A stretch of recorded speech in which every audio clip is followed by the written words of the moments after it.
everybody, and welcome to another episode of Haunt Talk. In today's episode, we are going to be reviewing Alan's Haunted Hayride and Tavern of Terror in somewhere in PA. Where is it at? I don't remember. I need to start putting that in the notes. Yeah.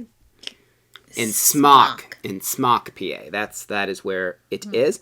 Now, I will say, if you are in the area doing like Rich's Fright Farm, Castle Blood, or Crawford School of Terror, then this is not too far from any of those places. Yeah. I think it was like 20 minutes away from Crawford and Castle Blood. We wanted to go to Castle Blood, but we were not able to make it. But there is a review for Crawford. That one was already uploaded, so make sure you check out that video. Stay tuned for Chippewa Lake Slaughterhouse, and Ghoul Brothers should also be coming up this week. But yeah, so this is a really old haunted hayride. I think they said this is the 42nd or 3rd year. 43rd, I think. Yeah, I think it's 43rd year that it is going on, and I think it is like the oldest hayride in the nation is what is like a big thing they advertise, or like the oldest running one that's still around. So it's been around for a minute, and we've had some people requesting us to review this one, so we wanted to make it a point to get out there and do it. Now, when you get there, there is, as I said, 2 attractions, Haunted Hayride and a haunted house called the Tavern of Terror. There's like little games and stuff, like a little midway they have. There's this ridiculous hill that you can like rent campfires on if you're willing to walk it. Also note, the parking lot is a nightmare. Yeah.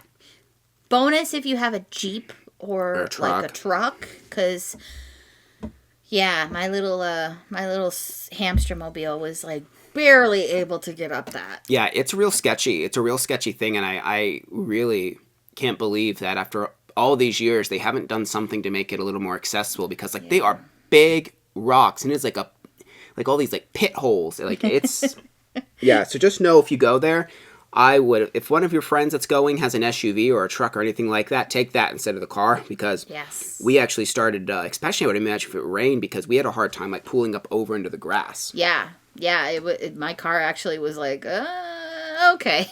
Yeah, so just something to note. Obviously we're not taking that into consideration here at the review, but I feel like it was worth noting, because we were kind of like, ugh, when we saw it. So yeah, just keep that in mind. But that being said, we're going to start the review here now. I think we kind of lumped the ratings for the Hayride and the Tavern of Terror together, like the ratings, because most people are going to go there are going to do both. Yes. So we kind of lumped them together, but we will be talking about them separately as well. But since we're going to be getting the review, it is now time to refer to the Book of the Dead! Book of the Dead! Book of the Dead! Book of the Dead! All right, so starting off, of course, with sets and props. So the it was funny. We get on the hayride, and I noticed that we sat on the one side, and all the first couple scenes were all on the one side, and we're like, well, we lucked out. It looks like they're all on this side. No, it was because we were on a cliff. Yeah, it's really legit. You're on like the side. There is not much room between like the tractor and wagon and the cliff, which would be like on your right side going. So I would recommend sitting on the right side if you can, because a lot of the scenes are on the left, like almost all the first scenes are, and there's still quite a few on the left when you go through as well. So definitely I think the right side is better if you want to see. As far as actual scenes that you get to see on the hayride, like the very first one, it was like kind of like a black light toxic waste kind of looking thing, I think. Yeah. They had like a witch scene. There's like a kid in a cage. What else was there? Oh, the probably one of the coolest scenes that was on there was the train scene. Yeah, they had this really neat, like, of course we pull up and we're like, oh god, we're gonna hear like loud train horns and all this other stuff. But the train actually, like, there's like a bridge like kind of above where the hayride is, there the hay wagon is. And this giant train just, like, kind of drives over it and kind of stops, like, right on top of the hayride. And it was like, oh, my God. Yeah, I thought that was really cool. That was probably my favorite scene of all, because I wasn't expecting, like, an actual train to go. And it was a little bit eerie, too, because, like, when the train hits, it kind of, like, rocks in the whole thing. And I'm like, oh, God, is that train going to fall onto the hay wagon? It wasn't, like, a full-size train or anything. It was, like, a little mini thing. But it would have sucked if it would have fallen. I'm sure they have it secured. But I was like, ooh. They have like a little barn thing eventually. You kind of go in, which is like a castle scene, and there's like some vampires that attack another person. There was a scene where there's like a devil woman. She had like a pitchfork that spewed fire. Yeah, that was really cool. Yeah, that was really cool. And that's like one of the last things you see on there. It was kind of weird. The hayride just like abruptly ends. Yeah. They're just like, all right, and this concludes your tour of the Allen's hayride. And I'm like, okay. Yeah, it was just kind of like Yeah. lackluster ending. Like we were like, oh, is there more? Because I see more buildings, and then they're like, okay, we're done. And I'm like, and it still took like a couple minutes to get back to the depot where they got on. Yeah, it did take a few minutes.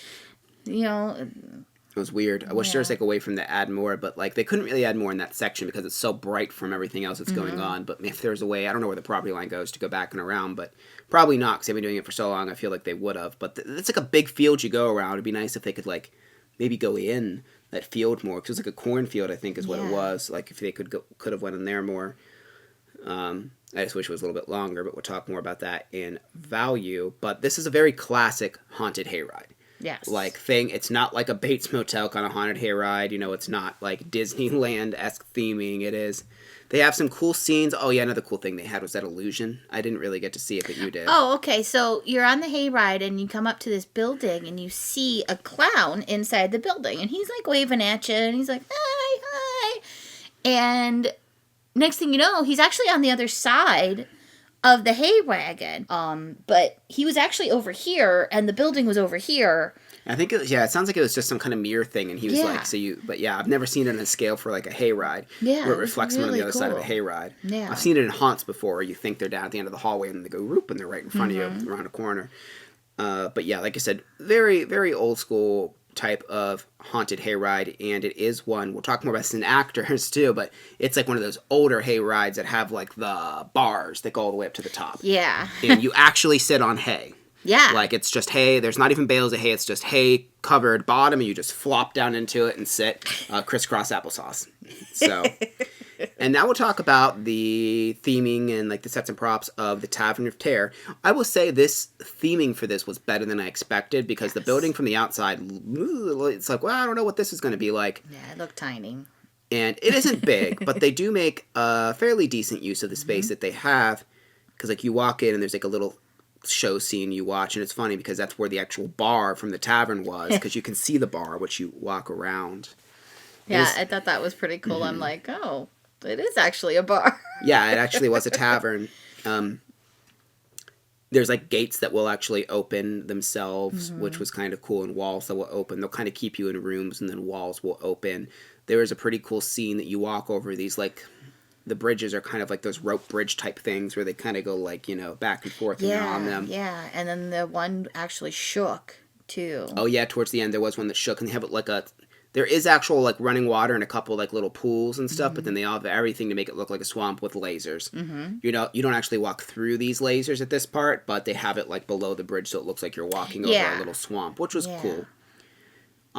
They had a pretty neat crypt scene. They had it look like there was actual brickwork done. Yeah, it was really, and it was like sturdy. I don't know what it was made out of because it was heavy duty stuff. Because I actually touched it. I was like, I'm curious, but it was very elaborate. It was very nice, like very spooky looking. Yeah, there's actually quite a bit of detail, and again, it wasn't very big, but they had quite a few different scenes in there. And yeah, one of the coolest things was there was this actress, and there's basically this coffin that she got in. The coffin, like the whole wall moved back, and that's like how you left the room. And that was like towards the end, I think, of the crypt scene. But overall, the sets and props were pretty good. Like I said, the hayride, a lot of it was kind of rudimentary stuff, but you know that that's what you're getting into when you go, is you're getting something a little bit more classic instead of like, you know, how haunts are now. It's kind of like taking a little bit of a step back in time on the hayride, but the haunted house felt a little bit more modern. Yeah. As far as how it was done, like they were using a lot of like more modern like lighting and stuff like that, I guess. Yeah, definitely. So for that, we gave them an 8. Definitely could use some improvement with a few things, like we said with the hayride, a little bit updating, I guess you would say, and like the haunted house just a little bit more would be nice, but yeah. So moving right along to actors, and again with the hayride first, I can't believe, like, the stuff they would do on the hayride. Yeah. It made me uneasy to watch them. They would just climb all the way up to the top of this thing and then just, like, use their feet and just, like, go completely, like, face down, ass up, and just, like, reach down at you. Dangling off of these bars and shaking them. And, like, at one point, I actually felt like it was going to come apart. Like, because you're kind of leaning on it, and they're just shaking the dickens out of it, and I'm just like, oh my god, we're gonna fall out. Yeah, the ones that would just come up to the hayride were great. They would jump on there, they would sneak up and pound on the sides to scare you, because they kind of like had wooden boards come up that were about to shoulder, so you really couldn't see it. Made it really easy for them to like sneak around different places and like reach in. They didn't actually grab you, but they'd like reach at you and stuff. Yeah. I actually got startled by a couple of them a few times, which was interesting, because that doesn't happen too much on hayrides, but they would just kind of come out of nowhere. Yes. And there'd be a lot of them that would ambush the hay wagon all at once, and they would just be all over the place. So it kind of got disorienting to be like, oh, there's a guy hanging above me here, there's a guy beside me there, there's a guy up there hanging down. Yeah, because you would only actually see like one in the scene, and then he would approach the hay wagon, and then like 5 more would just appear out of nowhere, and you're just like, what? Yeah. Yeah, it was actually very effective. It was really cool. But that's by far like the best part about the whole actors is these acrobatics and like the way that they did this. It was pretty cool. Now, dialogue-wise, there was a few scenes that had dialogue, but most of it was just kind of like screaming or going, help me, help me. Yeah. Like for a hayride, I wish that places did more than that. Yeah. Because especially if it's a scene in a hayride, it's more of like a show you're watching. And if they're not saying anything besides just screaming. The witch had a little bit of dialogue. She was like asking for children and stuff like that. But for the most part, there really wasn't much of that. And there was SpongeBob SquarePants was there for some reason. Yeah, that was weird. Yeah, SpongeBob, like one of the scenes was a SpongeBob SquarePants walking around waving. Yeah. It was strange, but it was there. And the costuming could have been a lot better, I think, too. A lot of it was just masks, and they just had, like, branded hoodie-ons. A couple of them did, and I'm like, even the guy that was, like, one of the, I don't know if you'd call him a Q actor. I guess he's a Q actor. But he was kind of, like, coming up to the hay wagon, scaring people before we actually left the station thingy. He had, like, a clown mask on, but then when he turned around, he had, like, a hat on backwards that was coming up from under the thing, and his thing was unzipped. I didn't notice that. Oh, my gosh. Yeah, and I was just like, okay. But that was a lot of the actors on the haunt. And yeah, haunts can be a little more difficult because of weather to do like really good makeup, but I've seen it a lot better in other places. Yeah. I would have liked to see a little more than this one offered, than just like people in modern day clothes with a mask pulled over their face. And not all of them are like that. Some of them did have makeup and stuff on, but a lot of them are just like in like hoodies and stuff like that. Now, actors in the haunt itself. So, we got grouped with another party, and there was a kid in the group, and he was so obnoxious. Yes, he was very obnoxious, and it did ruin the entire experience for us. Now, it's hard to rate this because of that. Because they went after him, and they basically ignored us. I think there was one in the whole thing that actually even acknowledged our existence. There was 2 others that acknowledged my existence, was trying to get me to tell him what the kid's name was, and I'm like, I don't know who these people are. They made us go in with them. And every scene, he would just dead stop, and he kept trying to give him this coin, and it was just a whole thing. Yeah. I don't really want to talk about that, the kid, too much, but basically it ruined our experience, and so it's hard to judge the actors because it was so awkward, because he would just say all this crazy stuff and it threw him off and they couldn't really recover from it. And so each scene was just kind of going in. There wasn't music playing through most of it either, which was strange. Yeah, I know. So as them just kind of doing a little spiel, they did have dialogue, but it was hard to even hear what was going on because, again, no one talked to us. Yeah. The costuming was better inside the haunt. Some people actually, like, they were actually costume and makeup inside the haunt. Yeah, they had makeup and costumes and stuff, but you could actually hear people in other scenes as well while we were in there. Because I think the music thing was kind of messed up because it would, like, cut in and out. So I think that something was going on with that, so that's why. And it's really small. Yeah. I mean, if you could just put some atmospheric, just keep it simple, just do some Midnight Syndicate in the background, just to make it something spooky. A little better there. I mean, you don't have to have specific music for each scene, but it would be nice to have it in general, just because, I don't want to hear what's happening in the other room. Right. So it's a little bit harder for us to give an accurate rating on the actors inside of the haunted house, but I mean, somebody could have interacted with us as well. Like, even if there's a kid or someone that's obviously scared in the group, understand that someone else is paying for this as well, not just the kid, especially we were not with them. Like, we were just forced to go in with them. Yeah. And there was like one other party behind us. There was no real reason that we had to go in with that group. Yeah. But that's what we were told to do, which is just kind of annoying. So that experience kind of got ruined for us. And, you know, I can't just blame it on the party because the actors should have been able to do something to actually make an experience for us as well, instead of every single room being focused on the other party. Because he obviously wasn't really that scared. Yeah. And it was like, you know, one of the things I noticed, like, actors can figure out who's the scaredest of the group or who has the most potential to get scared. Right. And it seemed like they just directly targeted him and it wasn't doing anything. And he even was saying it. He's like, "You're not scaring me. I see you." And it was just like, okay, just give up. Just go after somebody else. Yeah. But anyways, we gave actors a 7.5. We would like to see them costume better. I think there's actually plenty of them. This place had enough of them, so I don't necessarily think there needs to be more, but there just needs to be some improvement on the dialogue, the dressing, and how groups are handled within the haunted house. So moving on to scare factor, and again, this is always subjective. This is definitely more of a family-oriented event. Yes. Now, the Hay Wagon did have a decent amount of jump scares, but that's about it. That's about as far as it went scary. There's almost no gore. Besides the fact that they will board the wagon and stuff might freak some kids out. But besides that, it is very friendly family. And I think they kind of pride themselves in being something that the whole family can enjoy, not just older adults. I mean, heck, there's like a 4-year-old actor. Oh, yeah. One of the scare actors out in the queue. Yeah, he was a queue actor. He was like this tall. He was like 4. Yeah, it was great. He was like 4 years old. He was just running, trying to scare I'm like, people. It was kind of cute. But, oh. yeah. And the house is not very scary either. It's supposed to be, I think, more interactive. But again, we didn't really get to experience that much ourselves. But there really wasn't many jump scares in the house. It was more about just going in and like each room had its own like actor that had their thing, and then they would like let you to the next room. Yeah, I got a couple scares. I was surprised because at one point I was in the back and I did get like a scare, a couple of them, because they were kind of hiding in like corners, and I think like in that one greenery area there was one guy that kind of ghillie suiting it up and stuff. But yeah.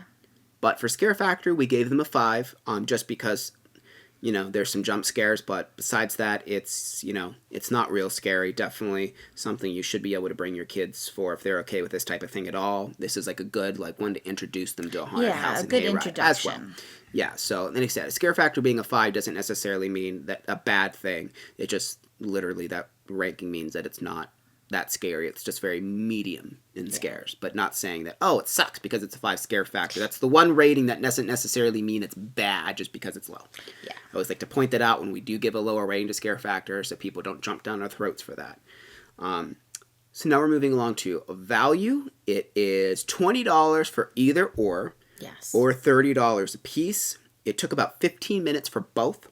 Yeah. The haunt, if you're not with a group that's moving it, like, not at all, I think it would probably take less, probably like 10 minutes probably to get through this thing. Probably. Because it's not a big haunt. I think it's insanely expensive for $20 for just the haunt. Yeah, $20 for the haunt and $20 for the hayride is a lot. I feel like $30 for the combo, because you are saving essentially $10 on the second one, is a much better value to do the combo. And I imagine most people will do the combo unless they have a kid that's not brave enough to, to do like a haunted house, which is understandable because that's how I was when I was a kid.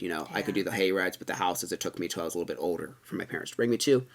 But yeah, I just wish it was a little bit longer.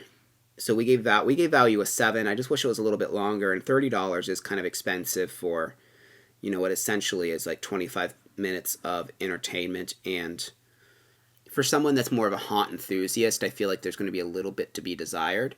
Yeah. Here, again, it's not bad, but I think that if you go there, you have to know what you're getting into. That it is more family oriented, that it is more of an old school haunt. If you go into it expecting it to be something more modern and more of like a Bates Motel situation, then you will leave disappointed because that's not what it is. It's more of a low budget, like family, local kind of thing, which isn't necessarily a bad thing. If you want a decent hayride that is old school to go to, I think that this is fun. Mm-hmm. I don't think it's bad. I think that it is worth going to. And that brings us to our overall score of 7.5. So it is good. 7.5 would be good. Just those things that we said we'd like to see with the actors being more dialogue, better costuming, that kind of thing, and just managing the haunted house better. So that way, if you do happen to get a bad group, they're able to overcome that. But that being said, make sure you like this video, subscribe to the channel, and click the notification bell. So that way you don't miss any future videos. We should also have Chippewa Lake Slaughterhouse and Ghoul Brothers coming up this week. And that's where we're going to tonight, actually, after we film these videos. And we'll come back and film those ones. And then we also had Crawford School of Terror earlier this week. And we still have a lot of other places we plan on going to. Also, make sure you check out our other stuff. We have a podcast called Creeps, Creatures, and Haunts. Oh, my. Right now, we're not uploading stuff on that, but once haunt season's done, we're going to go back to that. But there's like 30-some episodes that you can go listen to right now. It's on all major podcast platforms, and we upload everyone in a video form in the studio. So you can either watch it or you can listen to that, whatever you would like. And if you do like that podcast, feel free to either comment or send me messages of what you'd like to see on the podcast in the future, more people watch these videos. So we're kind of like, oh, hey, you should go over and check that thing, because we can't review haunts all the time. And let us know what you would like to see us do in the off season, since we can't review haunts all the time. We do have a Patreon you can check out, in social media. All of the links for that is in the description below, as always. Thank you very much for watching, and we will see you in the next video. Bye.